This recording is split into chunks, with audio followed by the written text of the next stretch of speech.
Stephanie Perry posted a video titled, "Some Black People Moving Abroad Are Agents of White Supremacy." Stephanie is a very well-known social media influencer with a very large following, and I have a lot of admiration for her personally. She helps Black women plan their exits from the United States, and I'm going to link her video in the description of this one because it really inspired what I'm going to talk about in this video. But I want to be clear about a couple things up front. This is a topic I've been thinking about for a long time. I just wasn't sure if I wanted to articulate it publicly because it is kind of a hot button. But since Stephanie led the way and decided to say something plainly, I'm going to say something about it too from my perspective. And the question that I want to ask is this: are Black people acting like white supremacists abroad? More specifically, you may be Black, but are you bringing white supremacist American thinking and behavior with you when you move abroad and when you travel? That's the question that has come to my mind over and over again, and I really appreciated how well Stephanie articulated it. And from my vantage point, living where I live, traveling how I travel, and observing what I observe, the answer for many of you is a resounding yes. Brings me no joy to say this. It really doesn't. But it does need to be said. Because many of us say we are rejecting white supremacy and anti-Blackness by leaving the United States. But what I'm seeing is that many of us are actually bringing the core architecture of white supremacy with us when we move abroad and when we travel. One of the biggest parts of this is the idea of American exceptionalism. The belief that the United States is the standard, that other countries should aspire to be like it, that if a place doesn't operate like the United States of America, then something is wrong with the place. So many people move or travel and immediately start evaluating places and practices based on how closely they resemble or align with the USA. They complain about noise, they complain about efficiency, they complain about streets, timing, infrastructure. Instead of asking why things are the way they are, they decide the place is deficient. This is white supremacist thinking and behavior. Another major piece of this is aggressive land ownership. This is very American behavior. An American hyper-capitalist belief that you can't just enjoy a place, you have to own a piece of it. You visit somewhere, you like it, and instead of simply experiencing it or living within it, you feel compelled to buy it. Europeans also like to do this. I resisted that intentionally when I moved to Mexico. I thought seriously about buying a condo, buying a house, and then I decided not to. Not because I couldn't, but because I didn't want to recreate the same stresses, the same pressures of upkeep and taking care of a house and the anxiety around ownership that I had in the United States. I didn't want to reproduce American capitalist logic in another country. Many people told me I was crazy, that I should have made the investment. But what they were really saying was, why wouldn't you bring American ownership culture with you? And I see Americans doing this everywhere. White Americans primarily, but Black Americans too. I see it where I live in Mexico in San Miguel de Allende. I see it all over Mexico. People come in, they buy up property, drive up prices, and push local people out of their very own neighborhoods. And it enrages me, frankly, because I lived through this even before I moved to the United States. I lived in Washington, D.C., as many of you know, and for many years, it was a very affordable place to live when I moved there. And then I watched white Americans avoid these neighborhoods. They called them dangerous, they called them bad, they called them undesirable and worthless. The places that Black Americans had lived historically, that Black people had moved into, built community. Some of them had restored homes. Some of them owned homes for years and years. They made these neighborhoods vibrant places to live. Then suddenly the white people wanted them. They came in with their money. They bought everything. They pushed and priced people out. And now I'm watching that same behavior exported globally. I saw it clearly in St. Thomas, where I recently visited, watching white Americans just aggressively taking over the islands, buying land, controlling access, reshaping communities around their comfort. I've seen the same thing in Mexico. I've seen it on the African continent. I've talked to people who told me how governments have allowed wealthy Europeans and Americans to buy up property, especially beachfront property, and then told the locals they couldn't use the property. For example, You can't play soccer on the beach or volleyball on the beach there anymore. I've spoken to people who told me they couldn't fish in certain places. They couldn't swim in certain places because they had been sold to white people, primarily Americans and Europeans. This is white supremacy. This is colonialist behavior. This is capitalism wrapped in entitlement. And what deeply disturbs me is watching some of us replicate the same behavior, even on a smaller scale, and pretend it's different just because we're black. It's not. Some of us say we want to move to majority black countries, the Caribbean, the African continent, but what you actually want is to create a little mini America somewhere else, a little mini USA. And ain't nobody asked you to come into their country and do that. And nobody wants it. And this shows up in everyday behavior. I'm in many Mexico-related Facebook groups. And white people and black people too, who move abroad, participate in these forums and groups. And someone is always coming in and complaining about noise, especially here in Mexico, complaining about fireworks, especially here in Mexico, complaining about dogs barking, asking who they can call, who they can report it to, asking about dog shelters, asking how to get stray dogs off the street. Did anybody ask you to take them dogs off the street? This is white supremacist behavior. I said what I said. In the United States, dogs are often treated as if they're more important than people. That value system is rooted in control, order, and policing behavior, which are foundational to white supremacy. That's why Americans are obsessed with quiet. But in Mexico, noise is part of the culture. Fireworks are celebration. Dogs barking are part of daily life. Complaining about that is being disrespectful to the culture of the country and the people who are local to it. If you don't like dogs barking, get some fucking earplugs or move your ass back to America. And this obsession with control is tied to that race to ownership. I recently encountered someone who had been in my town less than 6 months, had already bought property, and then was complaining about dogs barking. And my first thought was maybe if you had rented before you had purchased, learned more about the place you had moved to, maybe you would have known that the dogs barking come with the neighborhood. Dog barking is a thing everywhere in Mexico. There's nowhere you can go to escape it. And if that's a problem, maybe you shouldn't live in Mexico. Because ownership does not equal belonging somewhere. And rushing to own without understanding the place you're in creates resentment, and then people blame the culture instead of their own choices. And this isn't just about moving. It's also about travel. I do group trips, so I get to hear things that people say when they're abroad. I'm lucky because most of the people on my trips do not exhibit this behavior.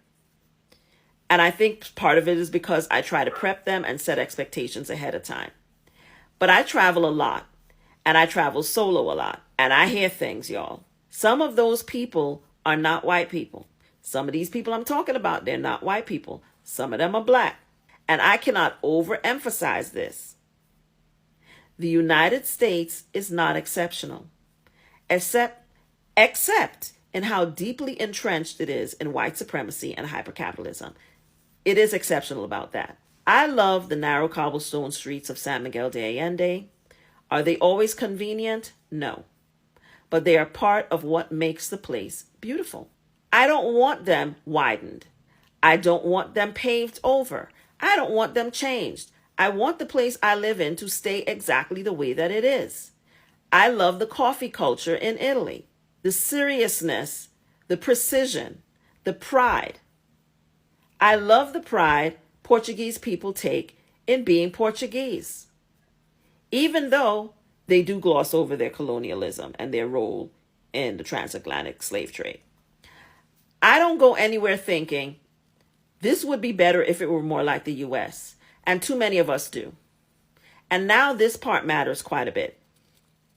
I recently attended a Black History Month festival in the town where I live here in Mexico. And I loved it. I loved everything about it. And I'm glad that we did it. And I hope we keep doing it. What made it powerful was that the organizers intentionally wove Afro-Latino and Afro-Mexican culture into the festival. Afro-Mexican history was included. Afro-Latino artists performed. Afro-Latino culture was also a part of it and was centered. It wasn't just American blackness exported and imposed. It was a beautiful thing. And that matters because there are other people organizing things that happen in my town that don't take that kind of care about what they do. Which brings me to culture and language. Living in Mexico has taught me that respect and formality matters. Traveling other parts of the country and the world has taught me this too. You greet people before you speak. I spend a lot of time observing and watching how people interact, listening to how they speak in Spanish. That's a lot about how I learn. Not just about how to say things, but how and when to say them. Saying hola, buenos dias goes a long way. I had an experience in a store recently where I stopped myself, corrected how I was speaking to someone, and remembered that I needed to greet them first before I asked them to do anything for me. And I watched how that person's entire demeanor changed towards me when I said hello and good morning and excuse me in Spanish before I asked them anything. That is culture. And I've had the same lesson reinforced in St. Thomas by tour guides who explicitly told me in a tour, it's really important for you to greet people first. A lot of times, Americans think they're being mistreated abroad when really they just don't have any fucking manners. And language matters too. I've lived in Mexico almost 5 years now, and I am not fluent in Spanish, and that's on me. So I'm taking lessons. I use Google Translate. And I apologize to people in Spanish when I don't have the right words to communicate with them. I don't expect accommodations from them. If there's a language barrier, that is my responsibility and my fault. It's not theirs. And that mindset changes how people treat you. Because you're not bringing that American expectation that everyone must make your life easier and things easier for you.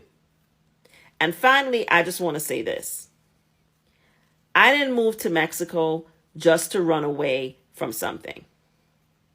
I moved because I was running towards something, towards a different way of living and life, a different way of existing. Not better, just different. Too many of us as Black people are running away without thinking about what we're running towards. Thank you for watching. This is a very interesting topic. I won't want to pass us before we shed more light on it. It has come to the realization that some Black Africans, some Black people have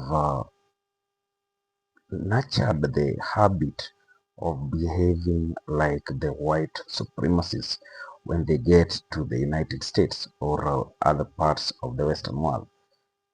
This feeling comes because they now feel they are more superior than others. You remember I brought a video that demonstrated how Africa is also a beautiful place to be proud of. In fact, I show speed walked across many countries in Africa and demonstrated that it is the idea of the Western world to paint Africa a bad picture so that the Black people remain inferior. So when we see such habits that one a Black person is trying to demean another Black person because he has adopted this white supremacist art, then it beats logic and it calls for an immediate conversation that would help in the realization of African uh, rising again, because as I always say, Africa needs to rise. The Black man needs to know his value.